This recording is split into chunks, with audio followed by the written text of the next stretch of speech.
Hello friends, welcome to my YouTube channel. ಹೇಗಿದ್ದೀರಾ ಎಲ್ಲರೂ? ಇವತ್ತಿನ ವಿಡಿಯೋದಲ್ಲಿ ನಾನು ಸ್ಟವ್ ಟಾಪ್ನಲ್ಲಿ ಹೇಗೆ ಎಗ್ ಪಪ್ಸ್ ಮಾಡೋದು ಅಂತ ತೋರಿಸ್ತಾ ಇದ್ದೀನಿ.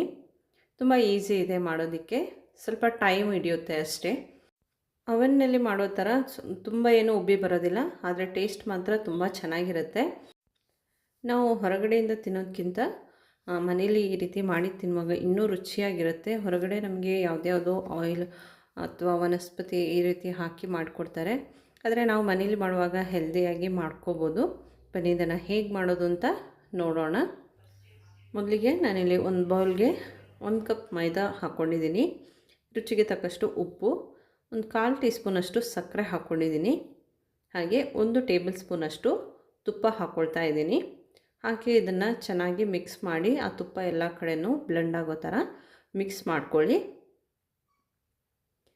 ಈ ರೀತಿ ಚೆನ್ನಾಗಿ ಕೈಯಲ್ಲಿ ಕಿವುಚಿ ಬಿಟ್ಟರೆ ತುಪ್ಪ ಎಲ್ಲ ಕಡೆನೂ ಸ್ಪ್ರೆಡ್ ಆಗುತ್ತೆ.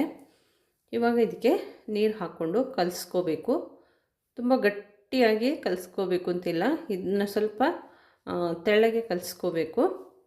ನೀರು ನೋಡಿಕೊಂಡು ಹಾಕ್ಕೊಳ್ಳಿ. ಡೋನ ತುಂಬ ಗಟ್ಟಿ ಮಾಡೋದು ಬೇಡ. ಈ ರೀತಿ ನೀರನ್ನು ಹಾಕಿ ಚೆನ್ನಾಗಿ ಕಲಿಸ್ಕೋಬೇಕು. ಅದು ಒಂದಕ್ಕೊಂದು ಅಂಟೋ ಅಷ್ಟು ಕಲಿಸ್ಕೊಂಡಾದಮೇಲೆ ಇದನ್ನು ಸ್ಟವ್ ಟಾಪ್ ಮೇಲೆ ಹಾಕಿಬಿಟ್ಟು ಚೆನ್ನಾಗಿ ನಾದ್ಕೋಬೇಕು. ನೋಡಿ, ಈ ರೀತಿ ಹಾಕ್ಕೊಂಡು ಈ ರೀತಿ ಎಳೆದು ಬಿಡಬೇಕು. ಈ ರೀತಿ ನಾದ್ಕೋಬೇಕು. ಚೆನ್ನಾಗಿ ನಾದ್ಕೊಳ್ಳಿ. ಒಂದು 10 ನಿಮಿಷ ಆದರೂ ಈ ರೀತಿ ನಾದ್ಕೊಳ್ಳಿ. 10 ನಿಮಿಷದ ವೀಡಿಯೋನೂ ತೋರ್ಸೋಕ್ಕಾಗಲ್ಲ, ಅದಕ್ಕೆ ಸ್ವಲ್ಪ ಹೊತ್ತು ತೋರಿಸ್ತಾ ಇದ್ದೀನಿ ನಾನು. ಚೆನ್ನಾಗಿ ಈ ಥರ ಇದನ್ನು ನಾದ್ಕೋಬೇಕು. ಈ ರೀತಿ ನಾದ್ಕೊಳ್ಳಿ. ಇದಾದಮೇಲೆ ಇದನ್ನು ಸಣ್ಣ ಸಣ್ಣ ಉಂಡೆ ಮಾಡ್ತಾಯಿದ್ದೀನಿ. ಚಪಾತಿಯಷ್ಟು ದೊಡ್ಡದಿಲ್ಲ, ಅಂದರೆ ಪೂರಿಗಿಂತ ಸ್ವಲ್ಪ ದೊಡ್ಡ ಉಂಡೆ ಮಾಡ್ತಾಯಿದ್ದೀನಿ. ನನಗೆ ಇದರಲ್ಲಿ 5 ಉಂಡೆ ಆಗಿ ಸಿಕ್ಕಿದೆ. ಇದರ ಡಬಲ್ ಬೇಕು ಅಂದರೆ ಡಬಲ್ ಮೈದಾ ಹಾಕ್ಕೊಂಡು ಮಾಡ್ಕೋಬೇಕು. 1 ಕಪ್ಪಿಗೆ 5 ಆದರೆ 2 ಕಪ್ಪಿಗೆ 10 ಉಂಡೆ ಆಗಿ ಸಿಗುತ್ತೆ. 10 ಅಥವಾ 11 ಈ ರೀತಿ ಆಗಿ ಸಿಗುತ್ತೆ. ಈ ರೀತಿ ಉಂಡೆ ಮಾಡಿಕೊಂಡು ಇದನ್ನು ನೆನೆಸಿಡಬೇಕು. ಎಣ್ಣೆಯಲ್ಲಿ ಡಿಪ್ ಮಾಡಿ ಇಡಬೇಕು.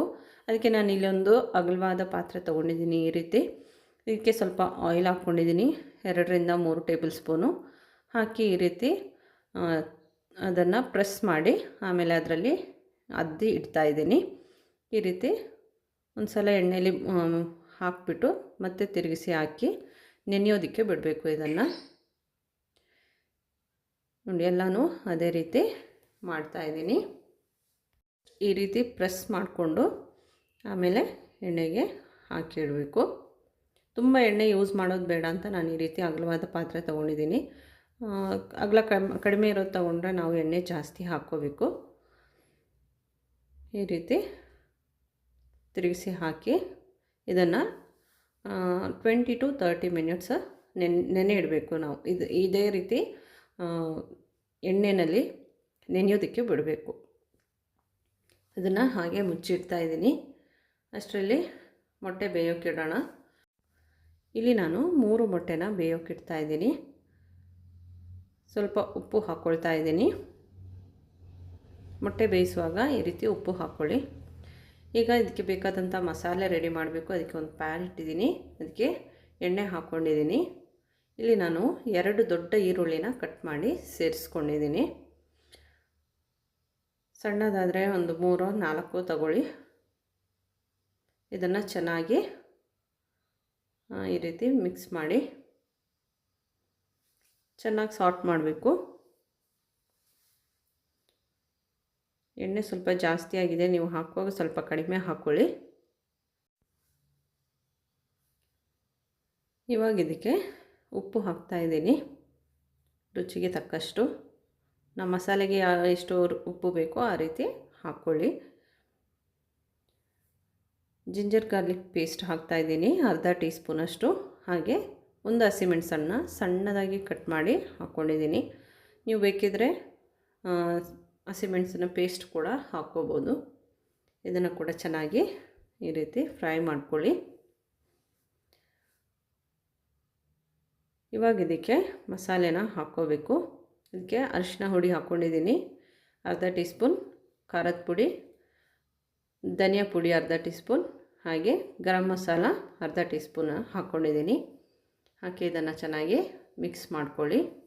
ಈರುಳ್ಳಿ ಎಣ್ಣೆಯಲ್ಲಿ ಫ್ರೈ ಆಗಿ ಹೋಗಬಾರ್ದು, ಅದಕ್ಕೆ ಇದನ್ನು ಹಾಗೆ ಮುಚ್ಚಿಡಿ, ಹಬೆಯಲ್ಲಿ ಬೇಯಲಿ. ನೋಡಿ ಚೆನ್ನಾಗಿ ಬೆಂದಿದೆ. ಇವಾಗ ಇದಕ್ಕೆ ಒಂದು ಅರ್ಧ ಕಪ್ಪಷ್ಟು ನೀರು ಹಾಕ್ಕೊಳ್ತಾ ಇದ್ದೀನಿ. ಹಾಕಿ ಚೆನ್ನಾಗಿ ಮಿಕ್ಸ್ ಮಾಡ್ಕೊಳ್ಳಿ. ಪುನಃ ಮುಚ್ಚಿಟ್ಟು ಇದನ್ನು ಬೇಯಿಸ್ಕೋಬೇಕು.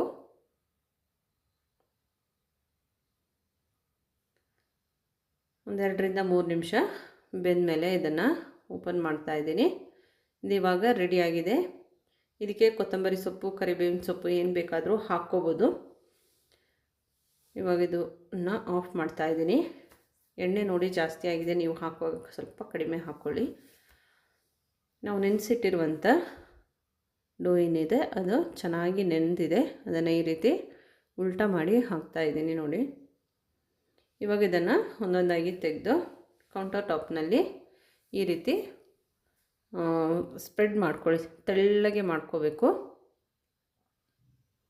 ಎಷ್ಟು ತೆಳ್ಳಗೆ ನಿಮಗೆ ಈ ರೀತಿ ಮಾಡೋಕ್ಕಾಗುತ್ತೋ ಅಷ್ಟು ತೆಳ್ಳಗೆ ಮಾಡ್ಕೊಳ್ಳಿ.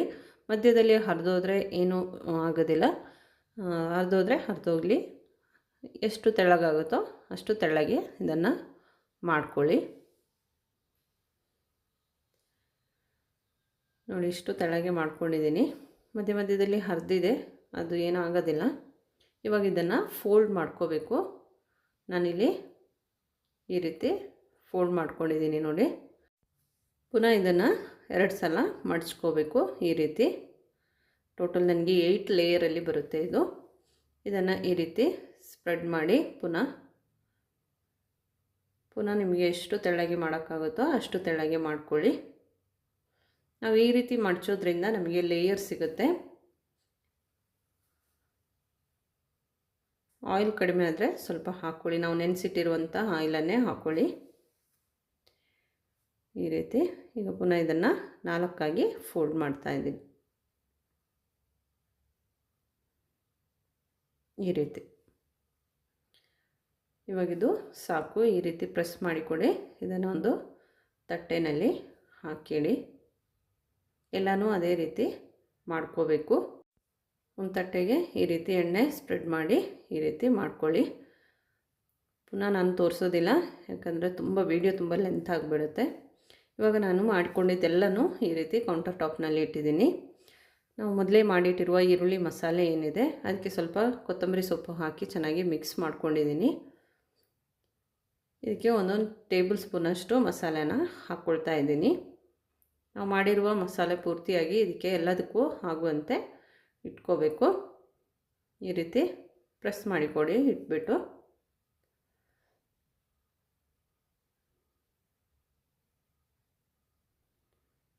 ಎಲ್ಲನೂ ಈ ರೀತಿ ಮಾಡ್ಕೊಳ್ಳಿ. ಮಸಾಲೆ ಎಲ್ಲ ಹಾಕಿ ಆಗಿದೆ. ಇವಾಗ ಇದಕ್ಕೆ ಮೊಟ್ಟೆನ ಇಡಬೇಕು. ಮೊಟ್ಟೆನ ಅರ್ಧ ಕಟ್ ಮಾಡಿ ಇಡ್ತಾಯಿದ್ದೀನಿ.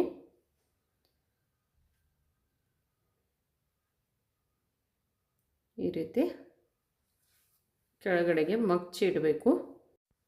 ಎಲ್ಲನೂ ಅದೇ ರೀತಿ ಮಾಡ್ಕೊಳ್ಳಿ. ಸ್ವಲ್ಪ ಇಡುವಾಗ ಸ್ವಲ್ಪ ಪ್ರೆಸ್ ಮಾಡಿ ಇಟ್ಕೊಡಿ. ಇವಾಗ ಇದನ್ನು ಈ ರೀತಿ ಒಂದು ಸೈಡ್ ಆಪೋಸಿಟ್ ಸೈಡಿಂದ ಮಡಿಸ್ಕೋಬೇಕು. ಈ ರೀತಿ ಪ್ರೆಸ್ ಮಾಡಿಕೊಡಿ. 2 ಕಡೆನೂ ಹೇಳ್ಕೊಂಡು ಈ ರೀತಿ ಪ್ರೆಸ್ ಮಾಡಿಕೊಡಿ. ಸೈಡ್ ಓಪನ್ ಇರುತ್ತೆ, ತೊಂದರೆ ಇಲ್ಲ, ಕ್ಲೋಸ್ ಆಗಬೇಕು ಅಂತೇನಿಲ್ಲ. ಈ ರೀತಿ ಪ್ರೆಸ್ ಮಾಡಿಕೊಡಿ. ಎಲ್ಲನೂ ಇದೇ ರೀತಿ ಮಾಡ್ಕೊಳ್ಳಿ. ಇವಾಗ ನಾನು ಇದನ್ನು ಸ್ಟೀಲ್ ತಟ್ಟೆನಲ್ಲಿ ಇಡ್ತಾಯಿದ್ದೀನಿ. ಸ್ವಲ್ಪ ಅಗಲವಾದ ತಟ್ಟೆ ತಗೊಳ್ಳಿ. ಇದರಲ್ಲಿ ಈ ರೀತಿ ಇಡ್ತಾಯಿದ್ದೀನಿ.